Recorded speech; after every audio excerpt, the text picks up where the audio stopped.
नमस्ते। आज के इस धमाकेदार विश्लेषण में आप सभी का स्वागत है।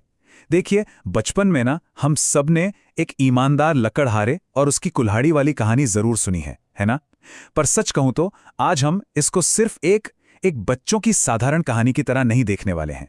आज हम इस कहानी को एक एकदम अलग नजरिए से, यानी रेप्यूटेशनल कैपिटल, जिसे हम आसान शब्दों में अपनी साख या भरोसे की पूंजी कहते हैं, उसकी एक मास्टर क्लास की तरह समझेंगे। क्योंकि असल जिंदगी में ईमानदारी सिर्फ एक नैतिक मूल्य या मॉरल वैल्यू नहीं है, बल्कि ये एक बहुत बहुत बड़ा एसेट है।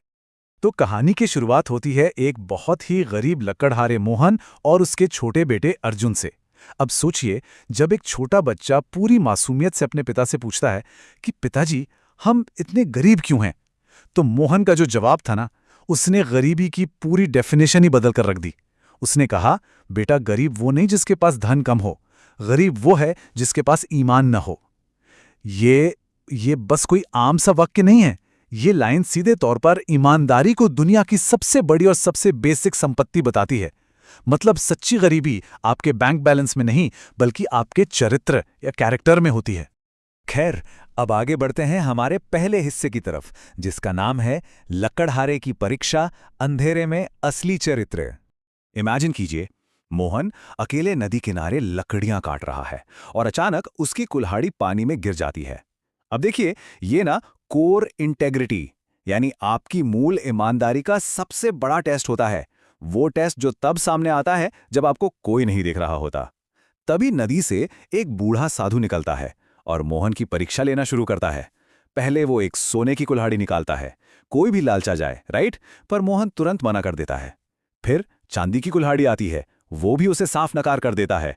और आखिर में जब साधु उसकी वही पुरानी लोहे की कुल्हाड़ी निकालता है, तो मोहन खुशी से उसे अपना लेता है। अब ध्यान दीजिएगा, यहां मोहन का सोने और चांदी को ठुकराना उसकी असली ऑथेंटिसिटी को साबित करता है। और यही एक वजह है कि उसे अपनी कुल्हाड़ी के साथ साथ बाकी दोनों कुल्हाड़ियां भी मिल जाती हैं। अब यहां सबसे दिलचस्प सवाल यह है कि इस पूरी ईमानदारी का असली नतीजा क्या निकला। साधु उसकी सच्चाई से इतना खुश होता है कि उसे तीनों कुल्हाड़ियां दे देता है। अब देखिए, सोने और चांदी का फौरन मिल जाना ऑब्वियसली एक बहुत बड़ा इनाम है, लेकिन असल इनाम तो कुछ और ही था। साधु वहीं किनारे खड़े होकर ये सब देख रहे छोटे अर्जुन से कहता है, बेटा, ईमानदारी कभी किसी को गरीब नहीं रहने देती। ऑनेस्टली, इस पूरी कहानी का सबसे कीमती हिस्सा यही है। ये वो प्रैक्टिकल और गहरा सबक था जो अगली पीढ़ी यानी अर्जुन के दिमाग में हमेशा के लिए छप गया। वक्त तेजी से आगे बढ़ता है। मोहन अब बूढ़ा हो चुका है और अर्जुन जवान। तो आइए अब चलते हैं हमारे अगले और बहुत ही महत्वपूर्ण हिस्से पर, अर्जुन की यात्रा, भरोसे की ताकत। चलिए अब जरा ध्यान से देखते हैं कि विरासत में मिली ये ईमानदारी वक्त के साथ रियल वर्ल्ड में कैसे एक जबरदस्त मल्टीप्लायर या गेम चेंजर का काम करती है। अर्जुन के सफर को कुछ इस तरह समझते हैं। एक दिन उसे रास्ते में सोने के सिक्कों से भरी एक थैली मिलती है। अब आमतौर पर कोई क्या करता, चुपचाप उसे घर ले जाता। लेकिन अर्जुन पूरे गांव में घूम घूम कर उसके असली मालिक को ढूंढता है, जो कि एक व्यापारी निकलता है। और आपको पता है, बस एक इस सही कदम से एक बिल्कुल नया रास्ता खुल जाता है। व्यापारी इस ईमानदारी से इतना इंप्रेस होता है कि वो अर्जुन को शहर ले जाकर अपने पास काम पर रख लेता है। और उसके बाद अर्जुन पूरी मेहनत से व्यापार सीखता है और एक दिन एक बहुत बड़ा बिजनेस एम्पायर खड़ा कर देता है।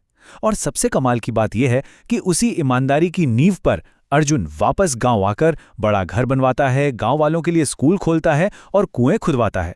जब उस व्यापारी ने शुरू में अर्जुन से बड़े आश्चर्य से पूछा था कि भाई, तुमने वो सोने की थैली अकेले अपने पास क्यों नहीं रख ली, तो अर्जुन का जवाब सुनने लायक था। उसने कहा, जो मेरा नहीं वो मेरा कैसे। ये छोटा सा वाक्य अपने आप में कितना पावरफुल है। ये बिल्कुल साफ कर देता है कि अर्जुन की ईमानदारी कोई नफा नुकसान देखकर किया गया कैलकुलेशन नहीं था। ये उसका वर्ल्ड व्यू था, एक ऐसी आदत, एक ऐसा चरित्र जो उसे बचपन में अपने पिता से मिला था, जो अब उसके डीएनए में शामिल हो चुका था। लेकिन ठहरिए, जैसे हर असल जिंदगी में एक ना एक शॉर्टकट ढूंढने वाला इंसान मिल ही जाता है, यहां भी एक ऐसा किरदार है। अब आते हैं हमारे तीसरे भाग पर, लालच का जाल, रघु का गलत अनुमान। चलिए, यहां पर इन दो बिल्कुल अलग रास्तों को कंपेयर करते हैं। एक तरफ है अर्जुन का तरीका, यानी ऑथेंटिक ऑनेस्टी या सच्ची ईमानदारी। उसका फल उसे थोड़ा देर से मिला जरूर, पर मिला बहुत बड़ा। वहीं दूसरी तरफ है गांव के एक लालची आदमी रघु का तरीका, जिसे हम परफॉर्मेटिव ग्रीड या दिखावटी लालच कह सकते हैं। जब रघु अर्जुन की इतनी बड़ी कामयाबी देखता है तो वो सिस्टम को हैक करने की कोशिश करता है।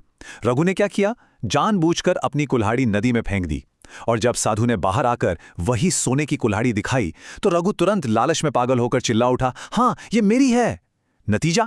नतीजा वही हुआ जो होना था।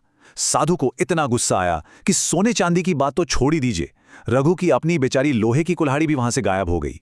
ये किसी शॉर्टकट से होने वाले टोटल लॉस का एक परफेक्ट एग्जाम्पल है। रघु के इस डिजास्टर को देखकर अर्जुन ने जो कहा था ना, वो हमारी आज की इस चर्चा का एकदम कोर मैसेज है।